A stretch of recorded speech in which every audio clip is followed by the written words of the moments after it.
It's really interesting and kind of funny that she's the one that got the big head. She's a little sassy, she knows what she wants.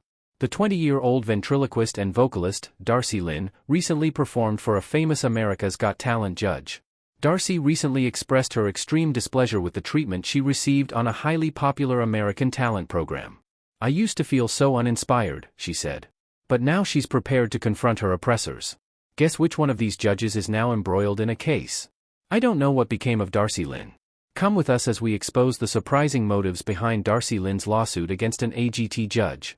Ventriloquist and vocalist Darci Lynne Farmer is a young American who has been instrumental in reviving the art form. As a result of her exceptional talent, she has received several accolades for her performances. "So guys, what part of I'm singing do you not understand? You just stand there with your mouth closed like you always do," she pointed out. Although her stage fright made public performances a challenge, she had a passion for singing from an early age and was born in Oklahoma. She took inspiration from Terry Fader and other ventriloquists, began training, and performed with her first puppet at a talent show in 2014. Over the next 2 years, she won even more competitions thanks to the instruction she received from other performers. After her success, along with her parents' support, she competed in and won the 2014 International Cinderella Scholarship Program's International Mini-Miss title. There, she met Lisa Bonaquisti, a young ventriloquist with much experience, and she was motivated to give it a go. While Darci Lynne rose to fame in 2016 as a contestant on Little Big Shots, she really came into her own in 2017 as the winner of America's Got Talent Season 12. Petunia the Rabbit, one of her puppet characters, has been her mainstay since then, accompanying her on several tours and appearing on numerous television shows. Darci earned first place on America's Got Talent after months of practicing.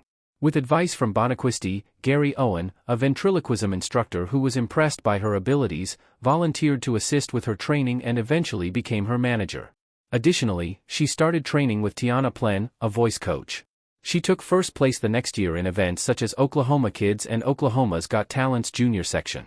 She was named Entertainer of the Year among her many accolades at the American Kids event in Branson, Missouri. Darci went to Edmond, Oklahoma's Deer Creek Middle School for 7th grade before deciding to homeschool for 8th grade. It became so bad that she had to skip the first day of 7th grade to perform on America's Got Talent.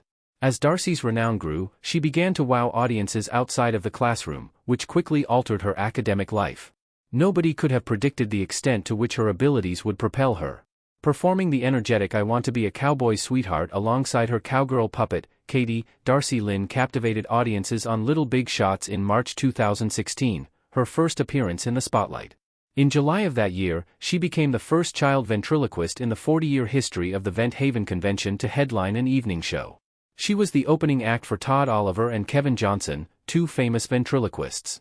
In March 2017, she joined Katie on the British edition of Little Big Shots, where she once again impressed viewers thanks to her burgeoning celebrity. Entering America's Got Talent on May 30, 2017, that summer changed Darci's life. She brought Petunia, her puppet, and sang Summertime by Porgy and Bess.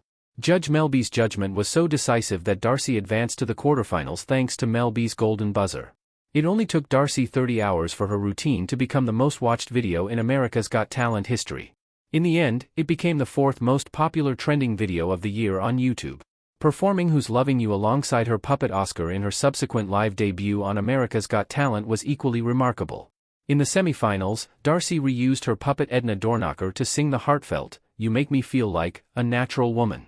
In the grand finale, she reunited Petunia and Oscar for a rendition of "With a Little Help from My Friends," an arrangement that so impressed the judges that Simon Cowell boldly predicted her victory. The season finale featured Darci and AGT veteran Terry Fader on stage, and not only did she win, but NBC also announced that she had received more votes than any other finalist in the show's history. The Darci Lynne and Friends Live Tour, which Darci began after her AGT win, had 5 stops initially but swiftly grew to 52. It was Darci's brainchild. In November and December of 2018, she performed holiday-themed gigs called Rockin' Around the Christmas Tree with Darci Lynne and Friends, which attracted huge audiences and provided a festive touch. In December 2017, she returned home to even more fanfare with the lightning-fast 6-minute sellout of her Darci Lynne Homecoming Show, which was co-presented by KJ111003 and iHeartMedia. Extra concerts were added because her admirers wanted to see her. With a performance at Caesars Palace in Las Vegas on New Year's Eve with Fergie, she maintained her momentum. After her January 2018 Today Show performance in which she sang Who's Loving You with Oscar, Darci made her Grand Ole Opry debut in March and made an April appearance at the Nickelodeon Kids' Choice Awards. She was a guest on Pickler and Ben in May and brought Oscar back to Little Big Shots to sing the Isley Brothers' High Energy Shout. After lending her support to the Starkey Hearing Foundation Gala in July, Darci made a triumphant comeback to America's Got Talent in August, where she and Petunia stole the stage. She brought a lot of joy to her 2018 visits. Among her many television appearances, she participated in Kids Baking Championship, sang Rudolph the Red-Nosed Reindeer on Steve, and performed Jingle Bell Rock during NBC's Christmas in Rockefeller Center performance. She made another triumphant return to the Grand Ole Opry in December, brought a smile to the face of Fancy Nancy's Daisy character, and stole the show in her very own NBC special, Darci Lynne, My Hometown Christmas. The special featured duets with celebrities like Lindsey Stirling, Toby Keith, Kristen Chenoweth, and Pentatonix, as well as a humorous skit involving America's Got Talent judges Simon Cowell, Howie Mandel, Heidi Klum, and Mel B. This show was a joyous extravaganza that gloriously showcased Darci's extraordinary talent in her rise to stardom. Her magical and joyous 2018 Christmas season was a smashing success, and her fans couldn't get enough of her infectious personality and incredible ability. It was time for Darci to reveal a new side as she prepared for new challenges. On this occasion, how was her approach different? While returning to the AGT Fantasy League, Darci acknowledged that people still thought of her as that little child, and she was prepared to change that perception. At her debut performance, she sang backup with Petunia before switching gears and taking the guitar lead alone. Audiences loved the unexpected twist, but the judges weren't so sure. One of her admirers, Simon Cowell, said that her combination of singing and ventriloquism made her special.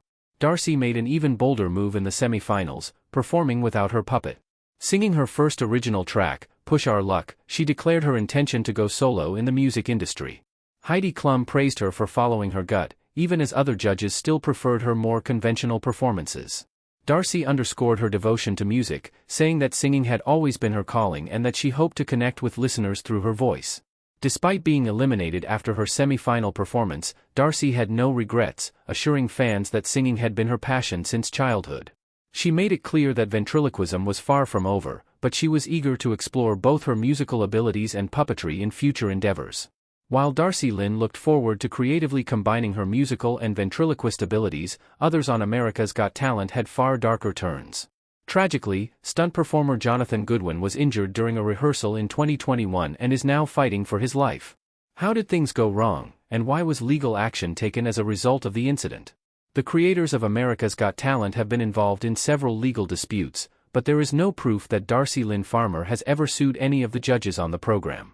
However, after becoming paralyzed in a stunt accident in October 2021, Jonathan Goodwin recently filed a lawsuit. A native of Hartford, West Palm Beach, Wales, Jonathan Goodwin has always had an insatiable appetite for risk-taking.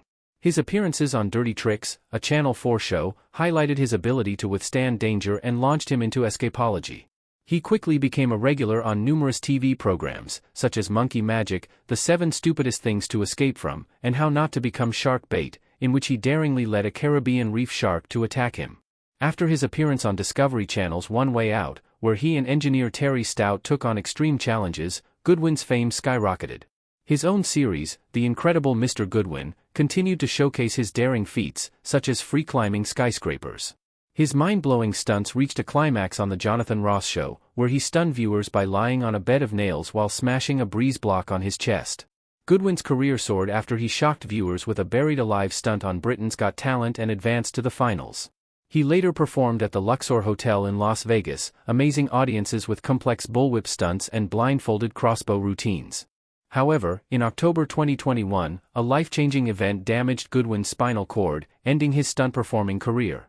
While rehearsing for America's Got Talent, Extreme, Goodwin attempted to escape from a straitjacket while suspended upside down between two cars, 30 feet apart.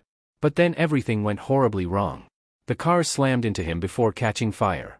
Goodwin suffered third-degree burns, lost a kidney, damaged his spine, severed his spinal cord, fractured his shoulder blades, and broke both of his legs. After months of recovery, he was released from the hospital in February 2022. However, he is now permanently paralyzed from the waist down and confined to a wheelchair. After the accident, Goodwin's life changed drastically, but he remains determined to seek justice. He is now preparing for legal battles to hold the show responsible for the stunt that left him disabled. Has America's Got Talent dealt with similar scandals before? And what is Goodwin's specific legal strategy in his ongoing case? Jonathan Goodwin is suing Marathon Productions, claiming that America's Got Talent had inadequate safety safeguards which resulted in his catastrophic injuries and near-death experience. Once again, the program is caught up in a legal dispute. Joey Adu, a mother of a little girl named Mary, has taken legal action against AGT's production companies, claiming that host Tyra Banks assaulted her daughter while she was performing. The treatment of participants of all ages is called into question by this case. Goodwin's Jane Doe alleges in her lawsuit that Banks physically abused Mary and made disturbing remarks to her while they were filming and that her daughter was the victim of Banks's cruel treatment. The event allegedly occurred when the family was passionately performing an original song about their daughter's relationship with them and their family. In addition to physically shaking Mary's shoulder and yanking her hair, the complaint claims that Banks said things suggesting that Mary was an accidental kid. It is said that Mary was profoundly frightened, terrified, and embarrassed by her ordeal. The fact that the cameras were rolling at the time only served to heighten her feeling of helplessness. After the incident, Mary's parents asked the show not to display any footage of their daughter's reaction. Aspects of Mary's response were cut by the producers, but they still wanted to maintain aspects of the performance.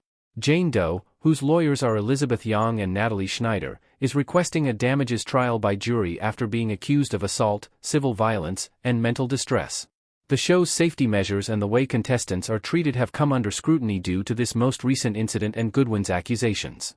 Tragically, the family of 79-year-old wheelchair user Maureen Allen also sued the performance, claiming that the show was negligent in the death of the victim. During the 12th season of AGT, which began in March 2017, the event allegedly occurred. As stated in the lawsuit, the Pasadena Civic Auditorium was the site of a regional science and engineering fair, and Allen and her husband were on their way there to assist. A large electrical wire protector partially covered the one accessible ramp, but alas, AGT production trailers barred almost all disability access points. According to the lawsuit, Allen's wheelchair toppled over as she attempted to cross the cord protector, leading to serious injuries. She died after allegedly breaking her hip and having a stroke. The city of Pasadena, NBC Universal, and Fremantle Media were named as defendants in a March 2018 wrongful death and emotional distress lawsuit filed in Los Angeles Superior Court. 3 months following her injury in June 2017, Allen died despite undergoing many operations. She had been put on life support. According to Global News, the terrible case that Maureen Allen's family was pursuing in their pursuit of justice took a back seat to another narrative of a moment that changed people's lives. Here, we follow the tale of a janitor who found unanticipated success on America's Got Talent. What happened? An incredible rendition of Journey's Don't Stop Believin' catapulted Richard Goodall into superstardom, and he became viral seemingly out of nowhere. His path to fame, however, was far from smooth. Richard, a native of Tarrant, Indiana, has worked as a cleaner for 23 years. Few are aware of the unexpected turns that Richard's path to stardom took. Fans are enthralled by his narrative because of the unexpected obstacles he overcame and the victories he achieved. Richard had a strong support system from his family when he was a kid in Tarrant. Even though they weren't perfect, they always made sure he had everything he needed and showed him unconditional love. At a young age, Richard found solace in music, spending much time alone with his beloved Radio Shack stereo. There, he would jam out to his favorite tunes while fantasizing about a future that seemed far away yet was full of unlimited possibility. Richard found a home in the high school chorus, where he honed his singing abilities. As his appreciation for music deepened, he eventually became a member of a gospel choir. Even when the choir disbanded due to the epidemic, his love of music continued to burn brightly. He had sung with them for 8 years. As an adult, the motivation for Richard, unlike that of many other talented artists, was not monetary gain or celebrity status but rather the desire to have an impact via his music. Nevertheless, as he matured, the demands of daily life and the necessity of achieving financial security diverted his attention from his aspirations of becoming a musician. In order to make ends meet, Richard worked as a janitor for 23 years at Choney Rose Middle School. Richard had great pleasure in his little work, which he performed with diligence and dedication, improving the school for both students and instructors. Richard would not let go of his music, not even when he was cleaning. His lovely voice would fill the school as he worked. People were so moved by his performances that they urged him to take his skills beyond Indiana. Because of this encouragement, he was able to rediscover his passion and follow his ambition. The sight of happy, carefree individuals, even if only for a little while, lifted Richard's spirits whenever he played music. He never missed a chance to share his music with others since he was a firm believer in music's transformative potential as the singing janitor. Richard became an instant favorite among Choney Rose Middle School students. Performing with great emotion, he sang Lee Greenwood's God Bless the USA on several occasions, but he was most known for his rendition on Veterans Day. The pupils were moved by the motivation and optimism he conveyed through his strong voice. He was well liked and referred to as Mr. Richard by everybody. Richard saw his janitorial work as a special chance to impart valuable life lessons, even if it may seem like a minor function to some. Being a janitor, he said, gave him the opportunity to get to know the kids and teach them valuable lessons that would follow them throughout their lives. A man who cared deeply about making a difference, Richard was devoted to his work and his music. He used his free time to play in a band called Manopause, based in Tarrant. They would play in pubs and even on the streets. He found solace in music as he escaped the hardships of life. The difficulties of daily living had no effect on Richard's undying love of music. From the classroom to a stage that would alter the course of his life, all it took was a little perseverance and focus on his studies. Because his pupils had always thought highly of Richard Goodall's musical abilities, they were a major factor in his 2024 choice to try out for America's Got Talent. Students of Richard never lost trust in him, even after his 2009 AGT and The Voice failures. They persuaded him that his moment had arrived by constantly urging him to try AGT again. When Simon Cowell, Sofia Vergara, Heidi Klum, and Howie Mandel were judges on America's Got Talent in 2024, Richard was back on stage. In spite of his growing nervousness, Simon Cowell encouraged him, saying, "Shake off those nerves, we're rooting for you." This came as Richard stood before both the live audience and the judges. Richard was encouraged to begin his performance by the enthusiastic applause of the crowd. After Richard sang Journey's Don't Stop Believin' with great conviction, the judges no longer had any qualms. Their initial skepticism soon transformed into adoration as they showered him with claps, smiles, and even amazement. From Simon, a standing ovation and thunderous applause were the audience's reactions. But the turning point in Richard's life was still ahead. Richard advanced to the next round as soon as Heidi Klum touched the golden buzzer. Now, golden confetti had sealed his voyage. Considering his modest origins, he had never even traveled aboard an airplane. Richard expressed his present amazement in an emotional interview. Everyone in Richard's community, including his pupils and those who had faith in him, all felt a surge of pride as they witnessed the performance. It was more than simply a win for Richard. They broadcasted their joy on social media. In addition to being a watershed moment for Richard emotionally, his audition ignited a wave of support. In order to assist with Richard's competition expenses, Chris Bond, a local resident, started a GoFundMe campaign, which promptly garnered over $20,000. Many interpreted this as a way for Richard's admirers to express their gratitude for his motivational story. Understanding the urgent need for financial help for someone like Richard, who had worked as a janitor for over 20 years, even AGT volunteered to pay Richard's travel and hotel expenses, acknowledging his modest origins. Richard stayed grounded despite the heightened attention. He maintained in interviews that he was just like everyone else and refused to acknowledge his achievements. He stressed that his background and identity remained unchanged despite his meteoric climb to prominence. His triumph on AGT was evidence of his talent as well as the strength of a community and determination. More than simply an opportunity to showcase his singing skills, Richard's performance served as a powerful reminder to those in attendance that aspirations may be realized regardless of one's origin. A lot of people found hope in his narrative. Although not everyone was a fan, Richard's celebrity skyrocketed after the episode aired. Critics on Reddit questioned Richard's vocal ability, saying that his performance, although respectable for a guy in his 50s, failed to wow. Richard, ever modest, took the criticisms in stride, knowing that the road to fame is paved with both compliments and criticism. Messages pouring in from all around the world overwhelmed Richard with their attentiveness. The overwhelming show of support for Richard was expected, according to his bandmate Tom Greenberg, who stated that Richard was justifiably honored. The idea that he may take the stage in the finals with his band started circulating as his journey through AGT continued. Never stop believing, no matter the obstacles, Richard stayed true to himself. No matter what the future brought, at its core, his actions were driven by his passion for music and his commitment to his community. As Richard climbed the AGT ladder, his story demonstrated that inspiration can strike at the most inopportune times and that it's worth persevering for long-sought goals. In the long run, does America's Got Talent help the competitors or does it hurt them? Leave a comment below and tell us what you think. Please subscribe, like, and share for more content like this.